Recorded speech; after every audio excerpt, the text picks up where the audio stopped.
A police officer tases a black teenage boy, assuming he's just another suspect fleeing the scene. When the truth comes out, it's too late. He struck a blow far more personal than he could have imagined. The boy's father isn't just anyone. He's the officer's childhood best friend, a man with secrets of his own. Now, their lives are set on a collision course of justice, betrayal, and redemption. The air was sticky with the heat of late summer, clinging to Officer Brian Carter's skin as he sat in his patrol car. The dashboard fan hummed uselessly, failing to cool the cabin as Brian scribbled his signature on another stack of incident reports. Through the open window, cicadas buzzed their unending tune, usually a comforting sound, but today it only grated on his nerves. His radio crackled to life, cutting through his thoughts. Unit 457, we have reports of a disturbance at Riverside Park, multiple calls coming in. Brian grabbed the radio. Copy that. Unit 457 en route. He tossed the paperwork aside, started the engine, and pulled into traffic, his jaw tightening.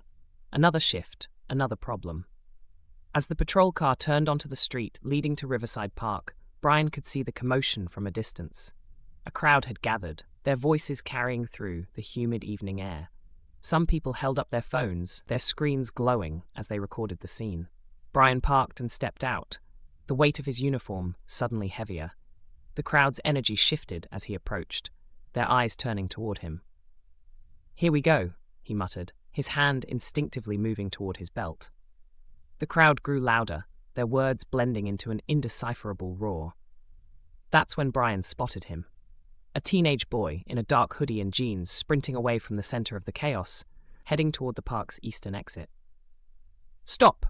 Brian's voice boomed, cutting through the noise. The boy glanced over his shoulder, his young face filled with fear, but instead of stopping, he ran faster. Adrenaline surged through Brian's veins.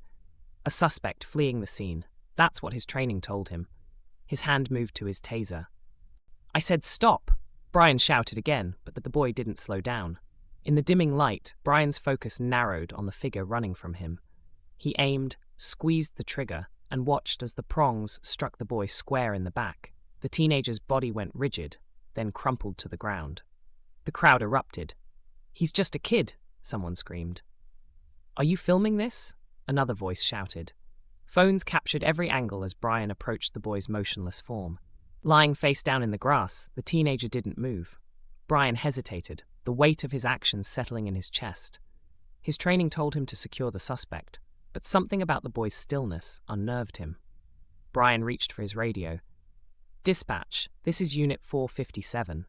I need backup and medical assistance at Riverside Park. Subject down from taser deployment." The crowd pressed closer, their accusations growing louder. He didn't do anything wrong. "This is police brutality." Sirens wailed in the distance, backup arriving too late to undo what had already been done. As Brian waited for the ambulance, doubts crept into his mind. Why had the boy run? What had actually happened in the park? At the hospital, the emergency room buzzed with urgency as nurses rushed the teenager through the sliding doors. His unconscious form looked impossibly small on the stretcher, wires and monitors surrounding him. A nurse called out his vitals while another adjusted an oxygen mask over his face.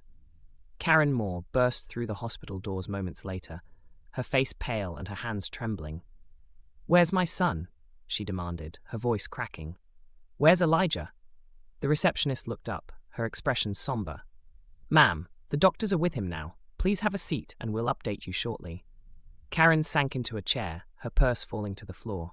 With shaking hands, she pulled out her phone and dialed. The line rang 3 times before David Moore's familiar voice answered. "Karen? What's wrong?" "It's Elijah," she choked out, tears streaming down her face. "He's in the hospital. A police officer. He tased him at the park. Please, David, come quickly." Meanwhile, at the precinct, Brian sat alone in the break room, staring at his phone. Social media was ablaze with footage of the incident, showing every moment from his arrival at the park to the boy collapsing.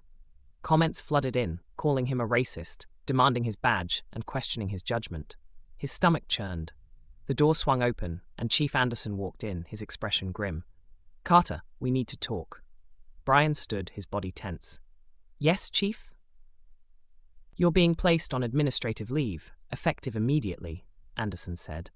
There's going to be a full investigation. I need your badge and your weapon. Brian nodded numbly, handing over his gear.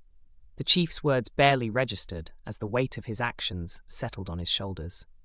At the hospital, David Moore arrived, his suit slightly wrinkled from hours at his law office. He froze when he saw Elijah lying in the hospital bed, his chest rising and falling steadily, but his face unnaturally pale. Karen wrapped her arms around David, her tears soaking his shoulder. "The doctors say he'll recover," Karen whispered, her voice trembling. "But David, they didn't have to do this to him."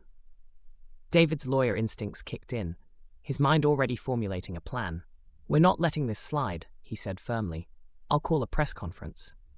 Within an hour, reporters gathered outside the hospital. David stood before the cameras, holding up a photo of Elijah at his last birthday party. "My son, Elijah Moore, lies in a hospital bed because a police officer decided to use force against an unarmed teenager," David said, his voice steady but filled with emotion. "This isn't just about my son. This is about a system that allows this to happen." Across town, Brian sat in his kitchen, the evening news playing softly in the background. Footage of David's press conference filled the screen. Brian's coffee mug trembled in his hand as he stared at Elijah's photo, guilt gnawing at him. Elijah's eyes fluttered open in the hospital room, the harsh fluorescent lights making him squint. Karen rushed to his side, tears streaming down her face. "Baby, you're awake," she whispered, stroking his hair. David sat at the foot of the bed, his stern expression softening as he saw his son regain consciousness. "How are you feeling, Elijah?" he asked gently. Elijah shifted slightly, wincing. "Everything hurts," he mumbled. "What happened?" David pulled a chair closer. "Can you tell us what happened at the park, son? We need to know everything." Elijah hesitated, his hands gripping the blanket tightly. "There was a fight," he said finally. "I saw my friend Noah in the middle of it, and I tried to pull him away. Then everyone started yelling, and I got scared when I saw the police car. I just ran. I didn't do anything wrong, Dad. I swear." David's jaw tightened as he listened. He placed a reassuring hand on Elijah's shoulder. "I believe you," he said softly. "And we're going to make sure everyone else knows the truth." At home, Brian replayed the events in his mind, unable to shake the image of Elijah collapsing.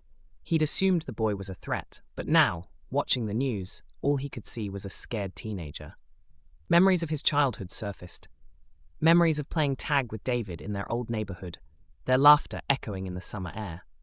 David, now sitting in his home office, flipped through old photos. One caught his eye. 2 boys, arms slung over each other's shoulders, grinning at the camera. Brian Carter and David Moore, best friends once upon a time. David's throat tightened as he thought about how far they'd drifted apart. As protests grew and the investigation deepened, Brian and David found themselves on opposite sides of a battle neither had anticipated. For David, it was a fight for justice. For Brian, it was a reckoning with his past and the choices that had brought him to this point. Both men knew their lives would never be the same.